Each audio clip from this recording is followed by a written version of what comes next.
సముద్రాల ముందయ్య శ్రీదేవి భార్య భర్తలు. వీరికి ఒక కుమారుడు శివప్రసాద్, ఒక కూతురు వికలాంగురాలు. వీళ్ళు ఉదయం మంగళవారం ఉదయం 4 గంటలకు వీళ్ళు రసాయనిక ద్రావం తాగి ఇంట్లో అల్లరి అయ్యే వరకు చుట్టుపక్కల వాళ్ళందరూ లేచి 108 బండి వస్తే దాంట్లో వాళ్ళు 4 ఇక్కడి నుంచి క్లినికల్ హాస్పిటల్, అక్కడి నుంచి మంచిర్యాల వరంగల్ తీసుకుపోయి ట్రీట్మెంట్ చేసిండ్రు.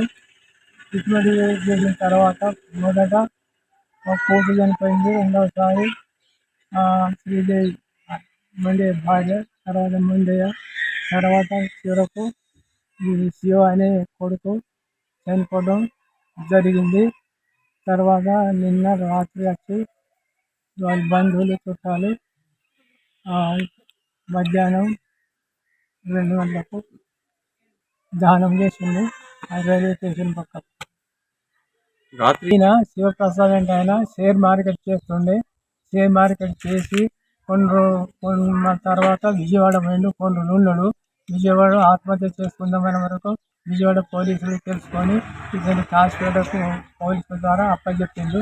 ఆయనకు ఈ షేర్ మార్కెట్ అలవాటు వల్లనే బాగా నష్టపడ్డాడు. అప్పుల పాలైంది.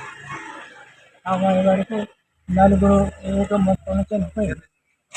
విచిత్రమైన చనిపోయినట్టు మా అన్నయ్య వదినే, అన్న కొడుకు, కూతురు. ఆ కొడుకు ఆన్లైన్ గేమింగ్లో డబ్బులు పెట్టేసి షేర్ మార్కెట్లో పెట్టాడట. అప్పుల పాలై అప్పుడు వాళ్ళు ఏం చేశారు తెలియదని సూసైడ్ చేసుకొని చనిపోయారు. మరిన్ని వీడియోస్ కోసం ఛానల్ ని సబ్స్క్రైబ్ చేయండి. లేటెస్ట్ అప్డేట్స్ కోసం వాట్సాప్ ఛానల్ ని ఫాలో అవ్వండి. ఆ లింక్ డిస్క్రిప్షన్ లో ఉంది.